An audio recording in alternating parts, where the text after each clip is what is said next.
ఈరోజు తిరుమలలో కలియుగ వెంకటేశ్వర స్వామివారి తాలూకా దర్శనం అద్భుతంగా జరిగింది. నాతో పాటు మాజీ పార్లమెంట్ సభ్యులు గల్లా జయదేవ్ గారు, అలాగే మినిస్ట్రీ ఆఫ్ సివిల్ ఏవియేషన్ నుంచి మా సెక్రటరీ, అలాగే airport authority of India chairman, అలాగే మా తాలూకా అఫీషియల్స్ చాలామంది ఈరోజు దర్శనం కోసం రావడం జరిగింది. మరి ముఖ్యంగా దర్శనం ఒక విశేషం అయితే, దర్శనంతో పాటు మొన్ననే రాష్ట్ర ముఖ్యమంత్రి వర్యులు చంద్రబాబు నాయుడు గారి చేతుల మీదుగా లాంచ్ అయినటువంటి ఇంటిగ్రేటెడ్ కమాండ్ కంట్రోల్ సెంటర్ ఏదైతే కొత్తగా ఇక్కడ ఎస్టాబ్లిష్ చేశారో దాన్ని కూడా మేము పర్యవేక్షించడం జరిగింది. మేము కూడా మినిస్ట్రీ ఆఫ్ సివిల్ ఏవియేషన్లో ఒక కమాండ్ సెంటర్ ఏర్పాటు చేయాలని ఎంతో కాలం నుంచి మేము కూడా ఒక ప్రయత్నం చేస్తున్నాం. మాకు కూడా ఈరోజు చాలా ఉపయోగపడే విధంగా బ్రహ్మాండంగా ఈరోజు ఇక్కడ కమాండ్ కంట్రోల్ సెంటర్ చేశారు. దానికి టీటీడీ వారికి హృదయపూర్వకమైనటువంటి అభినందనలు తెలియజేస్తున్నాం. ఎందుకనంటే అలాంటి కమాండ్ కంట్రోల్ సెంటర్ ఏర్పాటు చేయాలనంటే కొన్ని సంవత్సరాలు పడుతుంది. కానీ భక్తులు కలిసి, ఎన్ఆర్ఐస్ కొంతమంది అందరూ కలిసి ఇక్కడ ఉన్నటువంటి పరిస్థితులు గమనించి ఈరోజు ఉండే టెక్నాలజీని, ముఖ్యంగా ఏఐని వాడుకొని భక్తులందరికీ కూడా తక్కువ సమయంలో మంచి ఫెసిలిటీస్తో స్వామివారి దర్శనం చేసుకునే విధంగా, ఇబ్బంది లేకుండా చేసుకునే విధంగా ఈ యొక్క కమాండ్ కంట్రోల్ సెంటర్ ఏర్పాటు చేయడం అనేది చాలా గొప్ప ఎడిషన్ మన తిరుమల తిరుపతి దేవస్థానంకి. మేము కూడా ప్రత్యేకంగా ఈ యొక్క మోడల్ స్టడీ చేస్తాం.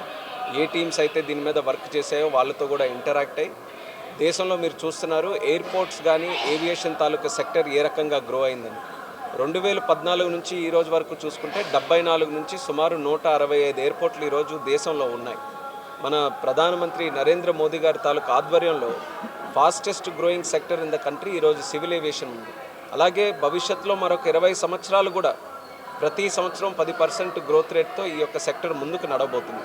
అలాంటి సమయంలో ఆపరేషన్స్ కానీ, ప్యాసింజర్స్ కానీ, లేకపోతే ఎయిర్పోర్ట్ తాలూకా కార్యకలాపాలు కానీ, ఇవన్నీ కూడా ఒక కమాండ్ కంట్రోల్ సెంటర్ నుంచి మనం కూడా ఆపరేట్ చేయగలిగితే ఇంకా మంచి ఫెసిలిటీస్ మన ప్యాసింజర్స్ కూడా ఇచ్చే అవకాశం మాకు కూడా ఉంటుంది. ఈరోజు ఒక గొప్ప లెర్నింగ్ మాకు ఇక్కడ కమాండ్ కంట్రోల్ సెంటర్ది.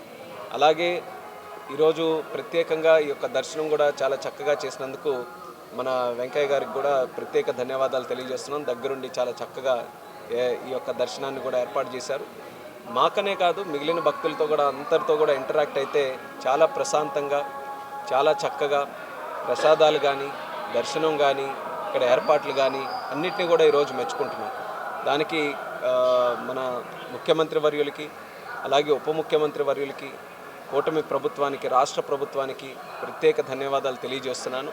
ఒక పవిత్రతను కాపాడుతూ మన సంస్కృతి, సాంప్రదాయాలు, మన దేవాలయాలు ఇవన్నీ కూడా కాపాడడం, దాన్ని ప్రొటెక్ట్ చేయడం, దాన్ని యథావిధిగా ఆ యొక్క శాంక్టిటీని మెయింటైన్ చేసి ముందుకు నడిపించడం అనేది ప్రధానమైనటువంటి బాధ్యత ప్రతి ప్రభుత్వానికి.